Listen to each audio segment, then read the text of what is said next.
പഞ്ചായത്തുകളിലെ താൽക്കാലിക ജീവനക്കാരെ സിപിഎം പാർട്ടി സമ്മേളനങ്ങളിൽ പങ്കെടുപ്പിക്കുന്നത് മൂലം പഞ്ചായത്തിന്റെ പ്രവർത്തനങ്ങൾ നിശ്ചലമാകുന്നതായി കോൺഗ്രസ് നെടുങ്കണ്ടം ബ്ലോക്ക് കമ്മിറ്റി ആരോപിച്ചു.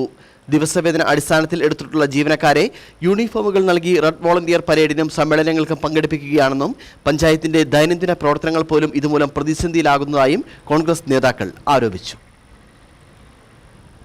പഞ്ചായത്ത് ഓഫീസിലെ പ്രവർത്തനങ്ങൾ കൂടുതൽ കാര്യക്ഷമമാക്കുന്നതിനാണ് കരാർ ജീവനക്കാരെ നിയമിക്കുന്നത്. തൊഴിലുറപ്പ് പദ്ധതിയിൽ പ്രൊജക്ടുകൾ തയ്യാറാക്കുക, എസ്റ്റിമേറ്റ് എടുക്കുക, വേതനം വിതരണം ചെയ്യുക, പൂർത്തിയായ പണികളുടെ മെഷർമെന്റ് എടുക്കുക എന്നിവയ്ക്ക് ഇവരുടെ മുഴുവൻ സമയ സേവനം ആവശ്യമാണ്.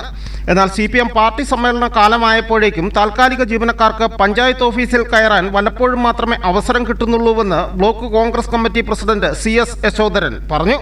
താൽക്കാലിക ജീവനക്കാരെ തൊഴിലുറപ്പ് പദ്ധതിയുമായി ബന്ധപ്പെട്ട് തൊഴിലുറപ്പിലെ AE, overseer, data entry operator, technical assistant ഇവരെല്ലാം CPMന്റെ പാർട്ടി പരിപാടികളിൽ പങ്കെടുക്കുന്നത് കൊണ്ട് പഞ്ചായത്തിന്റെ ദൈനംദിന പ്രവർത്തനങ്ങൾ വളരെയധികം പ്രതിസന്ധിയിൽ നിൽക്കുന്നു എന്നുള്ളതാണ് ഏറ്റവും പ്രധാനമായിട്ട്.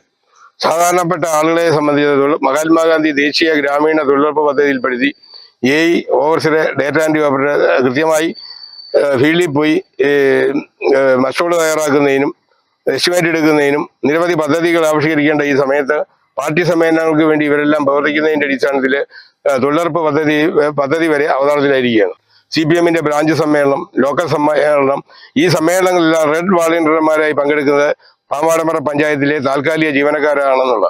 അപ്പൊ ഇതില് പങ്കെടുക്കുന്നതിന് യോഗ്യത കാണിക്കുന്ന ആളുകളെ ആ തൊഴിലിൽ നിന്ന് പിരിച്ചുവിടുമെന്നുള്ള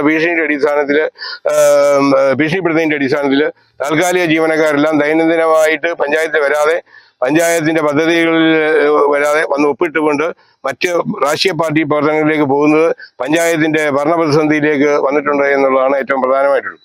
ഇതുമായി ബന്ധപ്പെട്ട് കളക്ടർക്കും പഞ്ചായത്ത് ഡെപ്യൂട്ടി ഡയറക്ടർ ഉൾപ്പെടെയുള്ള മേലധികാരികൾക്ക് പരാതി കൊടുക്കുവാനാണ് തീരുമാനിച്ചിട്ടുള്ളത്. താൽക്കാലിക ജീവനക്കാരെ എംപ്ലോയ്മെന്റ് എക്സ്ചേഞ്ച് വഴി നിയമിക്കണമെന്ന നിബന്ധന മറികടന്നാണ് നിയമനങ്ങൾ നടത്തിയിരിക്കുന്നതെന്നും കോൺഗ്രസ് ബ്ലോക്ക് നേതൃത്വം ആരോപിച്ചു.